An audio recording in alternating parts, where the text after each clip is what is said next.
Hello students, welcome to another biology lecture on Biology Mantra with Priya ma'am. So let's get start.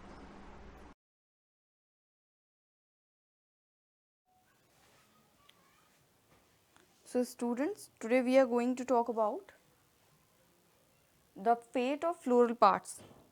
Last lecture में हम लोगों ने study कर ली थी पूरा सेक्सुअल रिप्रोडक्शन, एम्ब्रायोजेनेसिस तक की स्टडी की थी.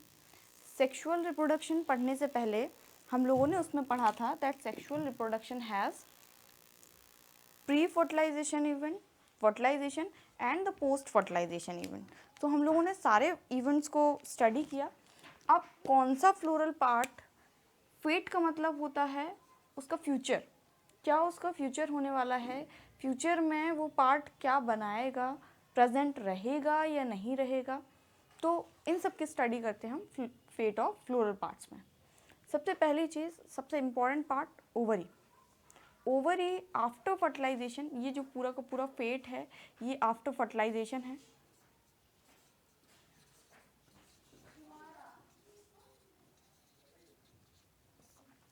आफ्टर फर्टिलाइजेशन ओवरी फ्रूट में डेवलप करती है. ये इम्पॉर्टेंट फीचर है एंजियोस्पर्म्स का, याद रखना. केवल एंजियोस्पर्म्स ही ऐसे प्लांट्स होते हैं जिनमें ओवरी फ्रूट्स में डेवलप होती है और सीड को कवर करे रहती है. तो हमारी ये जो ओवरी है, एंजियोस्पर्म्स का नाम एंजियोस्पर्म्स होता ही इसलिए है because they covered the seed with the ovary. तो उस सीड को जो कवर करने का पार्ट होता है it is called the fruit.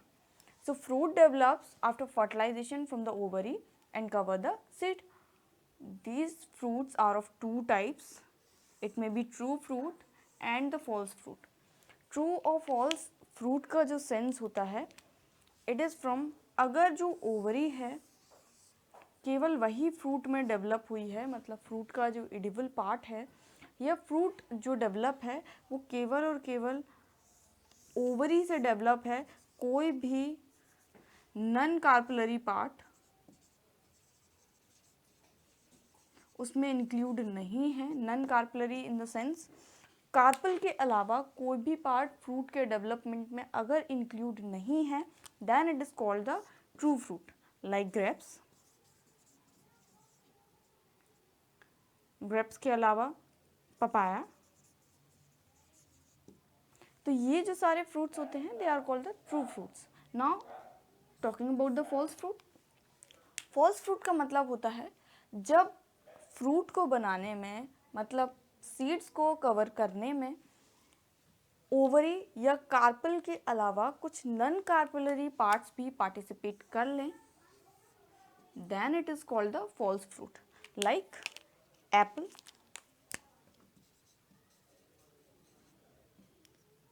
Apple में जो पार्ट होता है, जो एडिबल पार्ट होता है वो रहता है thalamus. So thalamus is the edible part of apple. So this fruit is called false fruit. Apple के अलावा भी कुछ इसके एग्जाम्पल्स होते हैं लाइक स्ट्रॉबेरी. स्ट्रॉबेरी भी फॉल्स फ्रूट होता है बिकॉज इसका भी जो एडिबल पार्ट होता है this part is thalamus. Now ovary wall. जब हम लोग स्ट्रक्चर बनाते थे stigma, style and the ovary. So this is the ovary wall. After fertilization this ovary wall form the perica. Carp word जितनी भी जगह यूज होगा, कार्प का मतलब होता है फ्रूट. फ्रूट के सेंस में बायोलॉजी में या साइंस में ज़्यादातर कार्प वर्ड का ही यूज होगा. So just keep this in mind, carp belongs to the fruit. So peri का मतलब होता है सराउंड. फ्रूट को सराउंड करने वाली जो वॉल रहेगी it is called the pericarp. Now sepals and petals जो फ्लावर में होते हैं जनरली आफ्टर फर्टिलाइजेशन वो फॉल ऑफ कर जाते हैं, मतलब जो हमारा फ्रूट बनेगा उसमें कैलिक्स और कोरोला का पार्ट नहीं रहेगा. बट कुछ प्लांट्स में लाइक वाइज आपने देखा होगा ब्रिंजल, ब्रिंजल में आपने ऊपर से एक स्ट्रक्चर देखा होगा जो उसको कवर किए रहता है।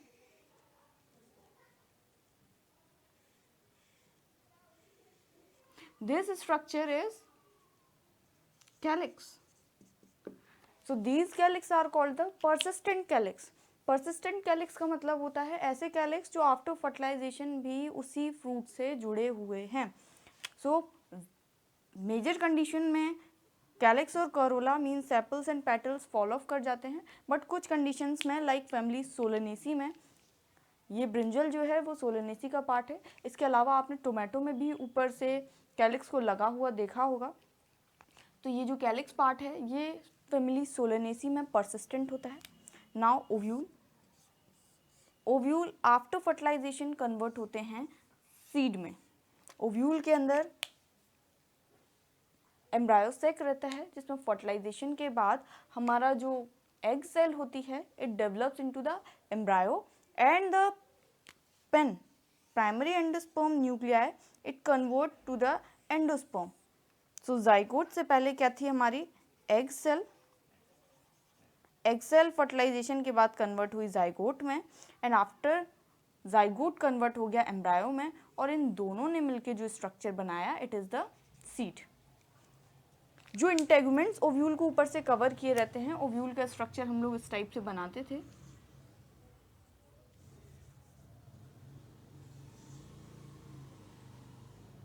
याद होगा इसमें हम लोग ऊपर से कुछ इंटेगुमेंट शो कर देते थे। So these integuments after fertilization these integuments form the seed coat. Seed को कवर करने का जो ऊपर से कवरिंग रहती है, लाइकवाइज अगर आपने चने का सीड देखा होगा तो उसमें ऊपर से कवर करने के लिए एक ब्राउन रेडिश कलर का एक कवर होता है। This cover is the seed coat. Seed coat में भी दो पार्ट्स होते हैं क्योंकि इंटेगुमेंट्स में हम लोगों ने पढ़ा था आउटर इंटेगुमेंट, और जब हम लोगों ने एक बायोटेगमिक ओव्यूल का फिगर बनाया था तो हमने उसमें दो इंटेगुमेंट्स पढ़े थे, outer one and the inner one. तो आउटर और इनर दोनों ही फर्टिलाइजेशन के बाद चेंज होते हैं and the outer integuments form the testa and the inner one form the tegmen. So this is the fate of both the integuments. Now nucellus, nucellus cells ज़्यादातर consume हो जाती हैं सीड में, कभी कभी ये persistent भी रहती हैं, प्रेजेंट रहती हैं और तब इनको हम बोलते हैं पेरिस्पर्म। सिनर्जिड्स और एंटीपोडल सेल हमने देखा था कि जैसे ही ट्यूब ने एंटर किया था, पॉलन ट्यूब के एंटर करते ही ये डिजेनरेट हो गई थी। So this is the whole fate of floral parts. After this ये हो गया पूरा का पूरा हमारा sexual reproduction in the flowering plants और द एंजियोस्पर्म्स। उसमें लास्ट में ये कौन सा स्ट्रक्चर क्या बन जाएगा, किसका क्या फेट होगा, कौन फ्यूचर में किस चीज़ को बनाएगा, ये सारा स्ट्रक्चर। अब कभी कभी क्या होता है, हर चीज़ का कुछ ना कुछ एक्सेप्शनल केस होता है। लाइकवाइज हमने देखा कि ओवरी से फ्रूट का फॉर्मेशन होता है और उस फ्रूट में होते हैं ओव्यूल से सीड बनते हैं। कभी कभी क्या होता है, ये कंडीशन थोड़ी सी डिफर कर जाती है, फ्रूट का फॉर्मेशन होगा बट उसमें सीड्स नहीं होंगे। तो हम लोग एक एबनॉर्मल केस की बात कर लेते हैं। बड़े इजीली आपने ये केस देखा होगा और इस केस से जो डेवलप फ्रूट होता है उसको आपने खाया भी होगा। तो चलो फिर बात कर लेते हैं पार्थिनोकार्पिक फ्रूट्स की।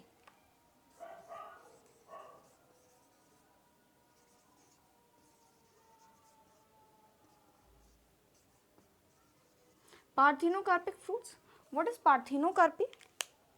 कभी कभी क्या होता है, विदाउट फर्टिलाइजेशन ओवरी कन्वर्ट हो जाती है फ्रूट में। So the fruits without fertilisation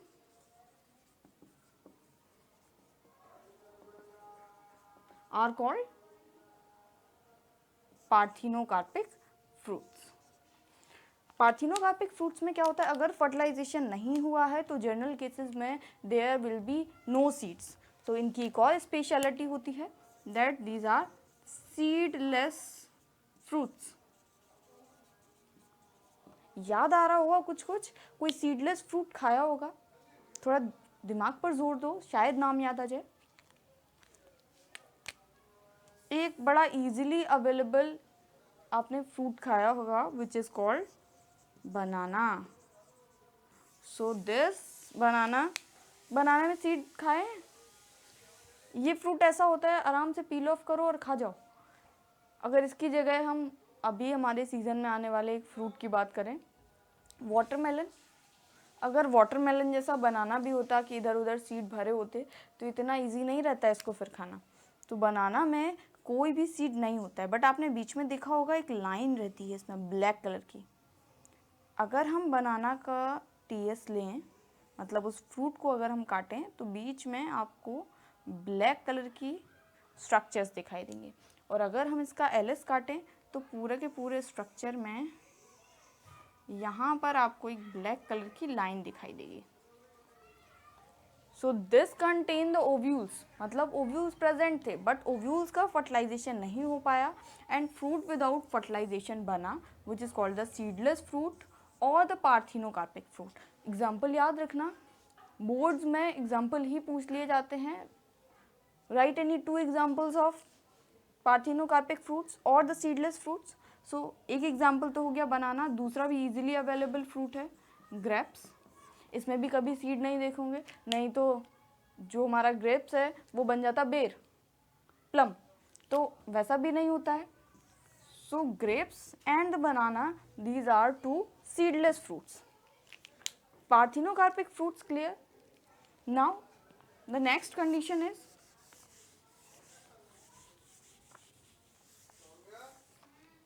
apomixis. आपने अपने सिलेबस में एक नाम देखा होगा एपोमिक्सिस। तो ये एपोमिक्सिस की क्या कहानी है? अभी अभी हम लोगों ने पार्थिनोकार्पी पढ़ा। पार्थिनोकार्पी में क्या था? It has no seed because lack of fertilization. यहाँ भी फर्टिलाइजेशन नहीं होगा बट सीड्स बनेंगे। तो इसको सिंपली हम बोल सकते हैं ये था हमारा seedless fruit,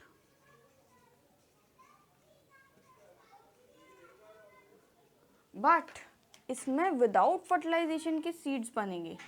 seeds without fertilisation.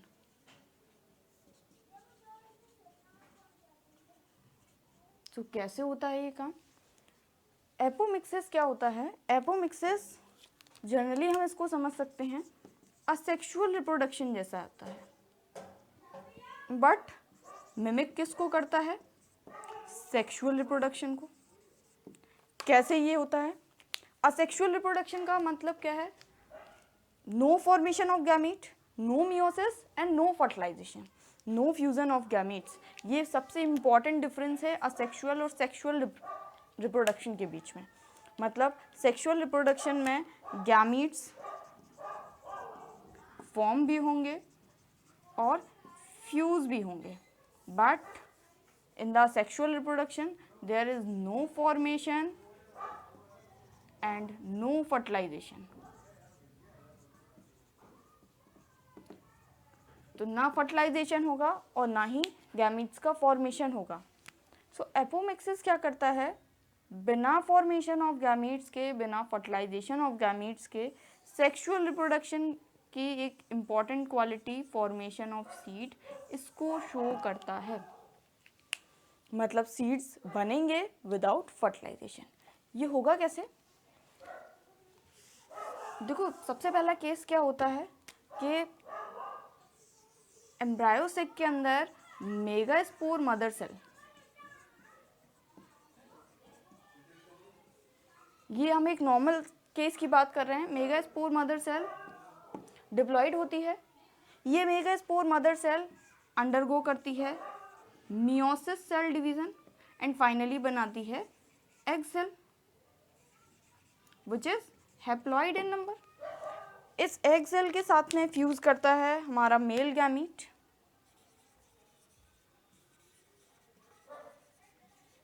और ये मेल गैमीट भी कैसा होता है? हैप्लॉइड। सो ये दोनों फ्यूज करते हैं जिसको हम बोलते हैं fertilization, and after fertilization they form the 2n zygote. ये हो गया नॉर्मल केस। अब एपोमिक्सिस केस में क्या होता है? एपोमिक्सिस में जो मेगास्पोर मदर सेल होती है, जो 2n सेल होती है,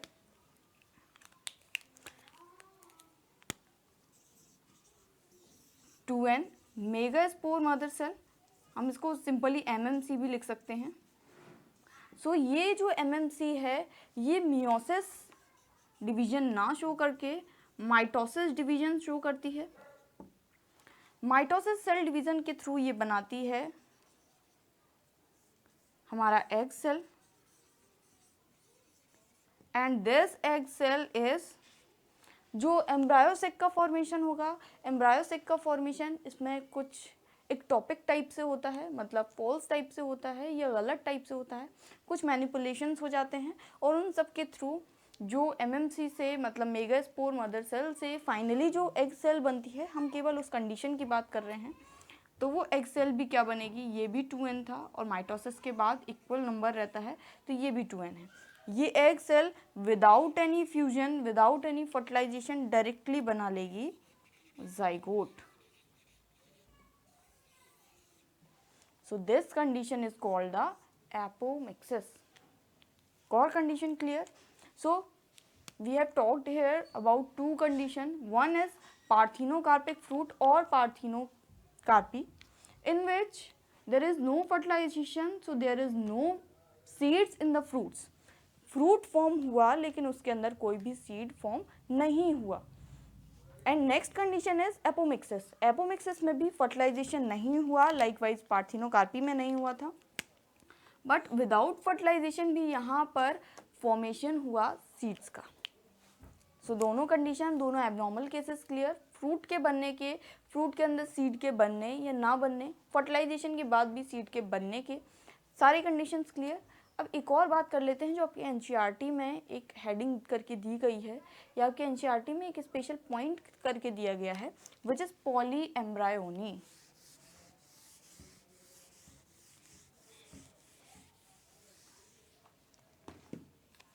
पॉली मीन्स, पॉली वर्ड का हम हमेशा यूज ही करते हैं ज्यादा को शो करने के लिए।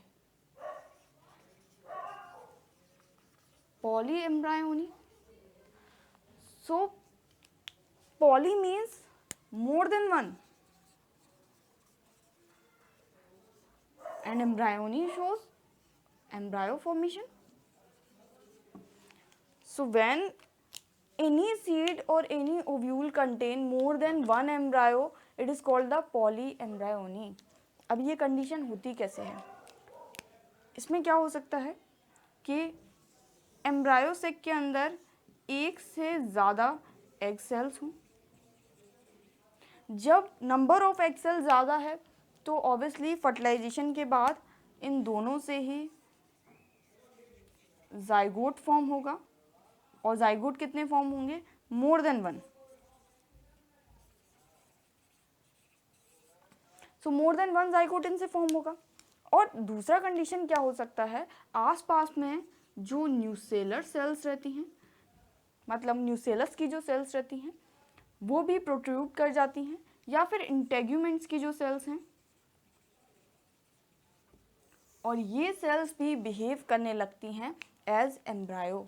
ये बहुत कॉमन केस होता है सिट्रस फ्रूट्स में। इसके एग्जांपल्स हैं सिट्रस फ्रूट्स, और इसके एग्जांपल्स हैं मैंगो।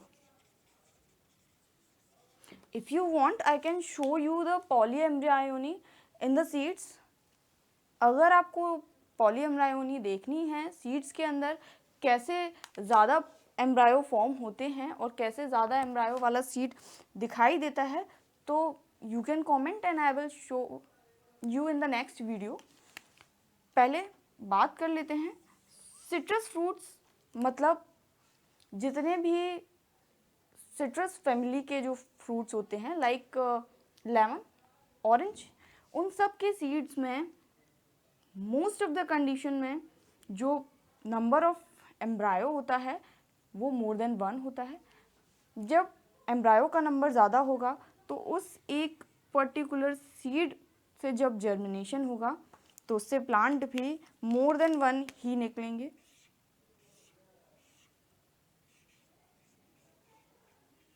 तो मोर देन वन इससे प्लांटलेट निकलते हैं। So it is called the polyembryony. So in today's lecture, we have talked about the fate of the floral parts, then parthenocarpy, then apomixis, and last topic is the polyembryony. So it is all for today. Stay happy, stay healthy.